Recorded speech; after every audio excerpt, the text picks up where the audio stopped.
Corporation కంపెనీలకు అప్పనంగా అడ్డగోలుగా అప్పచెప్తా ఉన్నారు. అంటే ఆదాయాన్ని సమకూర్చి పెట్టేటివి ప్రపంచంలో ఎక్కడ లేని సంస్థలు ఉన్నాయి. మన దగ్గర లేవా? ఇప్పుడు బిహెచ్ఎల్, ఈసీఎల్ కావచ్చు, రకరకాలు ఉన్నాయి. అట్లాగే వైజాగ్ స్టీల్స్ కావచ్చు, ఇవన్నీ కూడా. మరి అటువంటి వాటి ఎందుకు మీరు ప్రైవేటైజ్ చేస్తున్నారు? ప్రభుత్వ ఆస్తులే కదా. ఇక్కడ 400 ఎకరాలు ప్రైవేట్ నుంచి ప్రభుత్వం హస్తగతం చేసుకొని ప్రభుత్వ నిరుద్యోగ కోసం, రాష్ట్ర ఖజానా కోసం చేస్తూ ఉంటే దీన్ని ఎట్లా తప్పుపడతారు మీరు? ఏ లెక్క ప్రకారం కార్పొరేట్ ప్రాజెక్టులకు పర్యావరణ అనుమతులు జారీ చేయడానికి గతంలో 600 రోజులు ఉంటే ఇలా 170కి కుదించారు. అంటే పర్యావరణానికి నాశనం చేయడానికి పచ్చ జెండా ఊపినటువంటి బీజేపీ పార్టీ ఇలా 1 కాదు 2 కాదు ఈరోజున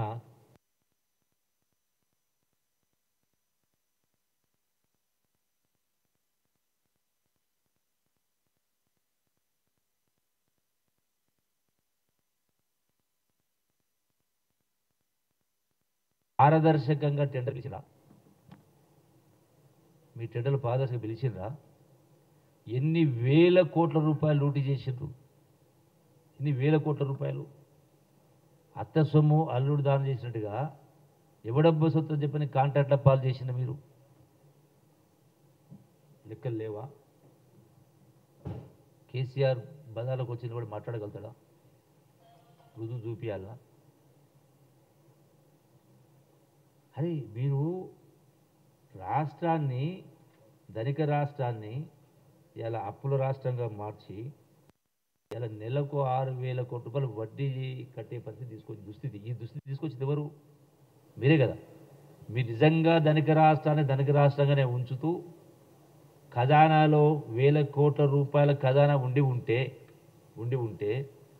మరి ఈ ఆస్తులు ఎందుకు మీరు వేల కోట్ల ఆస్తులు ఎవరి కోసం? ఇలా ఫామ్ హౌస్లో కూర్చొని ఏదో తెగ బాధపడుతున్నటువంటి కార్యక్రమం చేస్తే, ముసలి కన్నీరు కారిస్తే ఎవరు కూడా హర్షించరు. ఎందుకంటే ఈ బడ్జెట్లో రేవంత్ రెడ్డి గారి నాయకత్వంలో పట్టి విక్రమార్క గారు 62,786 కోట్లు వ్యవసాయం కోసం బడ్జెట్లు పెట్టించారు. అంటే దీనికి బాధపడి ఏడుస్తూ ఉన్నారా? అట్లాగే 3.04 లక్షల కోట్ల బడ్జెట్లో 20% నిధులను రైతులకు కేటాయించేందుకు బాధపడతా ఉన్నారా?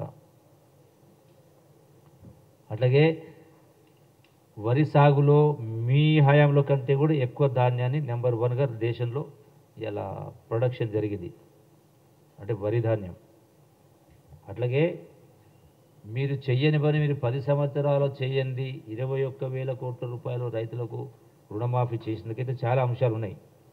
సన్న బియ్యానికి, సన్న వడ్లకు 500 రూపాయలు బోనస్ ఇచ్చినందుక ఇట్లా చాలా అంశాలు. అందుకనే ఇవన్నీ కూడా ఒకటే, కేవలం వీళ్ళ ఏడుపంతా, వీళ్ళ గగ్గోలంతా కూడా రాజకీయ పబ్బం గడుపుకోవడం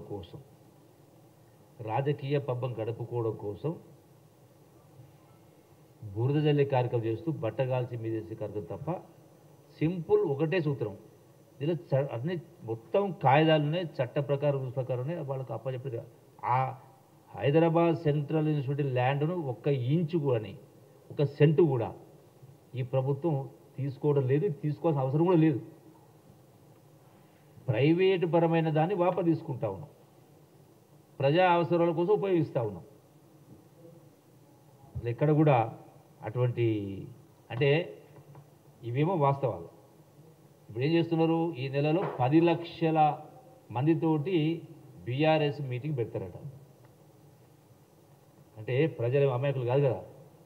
ఎంత ఖర్చు అవుతుంది? 10 లక్షల మంది జనాభాతో మీటింగ్ పెట్టాలంటే ఎన్ని వందల కోట్లు ఖర్చు పెట్టాలి? ఎక్కడికి వెళ్ళి వచ్చింది సంపద? ఇలా బీఆర్ఎస్ పార్టీ డిపాజిట్ ఎంత ఉంది? జాతీయ పార్టీ, అంటే జాతీయ పార్టీలకు లేనంత సంపద బీఆర్ఎస్ పార్టీ ఖాతాలో మూలుగుతూ ఉంది. అంటే 1500 కోట్ల, సుమారు అంటే 1515 కోట్లు. ఏం కష్టం చేసిందమ్మా? ఏం చెమటోడిచిందా? మీరేదో ఆ ఎలక్షన్ అప్పుడు గతంలో తెలంగాణ ఉద్యమం ముందు ఆ సందర్భంలో ఏదో బస్తాలు మోసినట్టుగా ఇది మిర్చీలు వేసినట్టుగా బజ్జీలు వేసినట్టుగా అంటే ఇది చేస్తేనే మీకు 10,000 కోట్లు వచ్చిందా? అట్లా వస్తాయంటే మేము కూడా అందరూ చేస్తాం కదా, మాకు కూడా మరి 10,000 కోట్లు మా పార్టీ కూడా వస్తాయి కదా. అన్నీ జాతీయ పార్టీ మరి రాష్ట్ర పార్టీకి ఎంత ఉంది? రాష్ట్ర పార్టీ ఎంత ఉంది? మరి 100 సంవత్సరాల కాలంలో కాంగ్రెస్ పార్టీ మరి 10 కోట్లు కూడా లేవు చక్కగా, మీకు 10,000 కోట్లు ఎట్టు వచ్చినాయి? అందుకనే చెప్పేదానికి బెడబొబ్బలు పెట్టేదానికి వాస్తవానికి చాలా వ్యత్యాసం ఉంది, చాలా అఘాతం ఉంది. భూమికి ఆకాశానికి వ్యత్యాసం ఉంది. మీరేదో వగల ఏడుపులు ఏడిస్తే ఈ ప్రజలు నమ్ముతారనుకుంటే పొరపాటు. అందుకే నా విజ్ఞప్తి యువత కూడా ఏది చేసినా నిరుద్యోగ యువతీ యువకులకు ఉపాధి అవకాశాల కల్పన కోసం, పెట్టుబడులు రావడం కోసం, ఉద్యోగాలు కల్పించడం కోసం, రాష్ట్ర ఆదాయం పెరగడం కోసం చేస్తున్నటువంటి కార్యక్రమం తప్ప ఎందుకు కోపం ఉంటుంది విద్యార్థులపైన? వాళ్ళను రెచ్చగొట్టే ప్రయత్నం చేస్తూ ఉన్నారు. కాబట్టి ఇప్పటికైనా పొరపాటున కూడా ఈ రాజకీయ నాయకులు ఏదో బీఆర్ఎస్ కానీ బీజేపీ కానీ వాళ్ళ మాటలకు మీరు బోల్తా పడద్దు. ఈ పేపర్స్ని ఒకసారి పరిశీలి